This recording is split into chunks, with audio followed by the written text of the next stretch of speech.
L'espace Ubuntu de Porto Novo a servi de cadre ce mercredi 11 janvier 2023 à la cérémonie d'ouverture des travaux du colloque scientifique de la 6e édition du Festival international de Porto Novo. Un rendez-vous des réflexions scientifiques qui porte sur les potentialités d'attractivité de la ville de Porto Novo, quelles opportunités de développement local. Le thème choisi cette année, après les réflexions sur les fondements historiques, culturels et cultuels des populations de Porto Novo, et après la célébration contextuelle du retour des biens culturels déportés, nous recentre sur les conditions pour pouvoir promouvoir le développement intérieur de la ville de Porto Novo.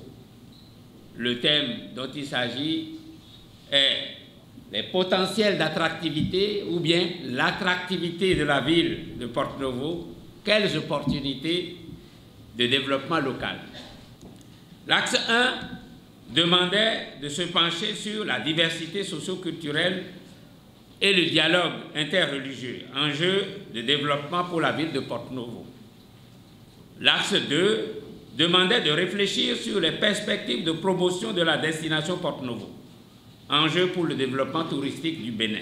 Et l'axe 3 nous concentre sur le futur projet du Musée international du Vaudou et nous demande de réfléchir aux perspectives de la mise en musée du patrimoine immatériel du Bénin et de sa diaspora et sur la partition que ce projet pourrait jouer dans le développement de Porto Novo.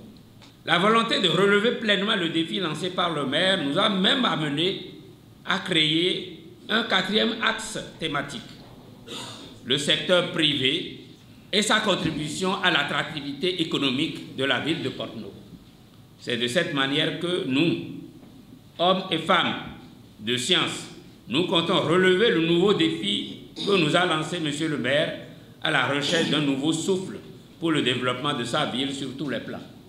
Je voudrais enfin remercier et féliciter, et ça je le dis très sincèrement, Monsieur le maire pour son leadership éclairé et sa combativité pour donner à cette rencontre les moyens de son organisation.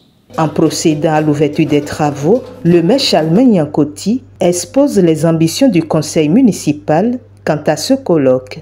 Au-delà du côté récréatif de cet événement qui se veut durable, vous vous êtes évertué à chaque édition à définir intellectuellement les jalons d'une réflexion nouvelle et surtout à penser à la meilleure manière de tirer profit du FIP pour promouvoir la ville de Porto Novo, notre capitale au plan international. De la première édition à celle de l'année dernière, les différents thèmes de vos réflexions ont évolué par gradation vers l'instrumentation du FIP au service du développement de la ville. Ces différents travaux scientifiques nous ont conduits à l'idée de réfléchir à présent sur comment, à travers son festival international, Porto Novo peut se hisser sur le toit du monde et capter des ressources pour son développement intégral. D'où le thème combien stratégique, l'attractivité de la ville de Porto Novo, quelle opportunité pour le développement local. Sans être un spécialiste de la culture, je reste persuadé que vos réflexions contribueront à la valorisation de la diversité culturelle et du dialogue interreligieux comme enjeu de développement de notre ville. Je profite de cette occasion pour remercier le gouvernement du président Talon pour avoir retenu Porto Novo pour accueillir le musée international de Vaudou, dont la perspective de promotion de la destination de notre ville favorisera à coup sûr le tourisme culturel.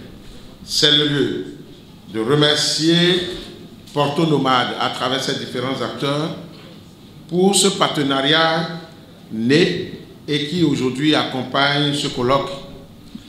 Je voudrais sincèrement dire que ce projet vise à développer l'écotourisme et le tourisme responsable.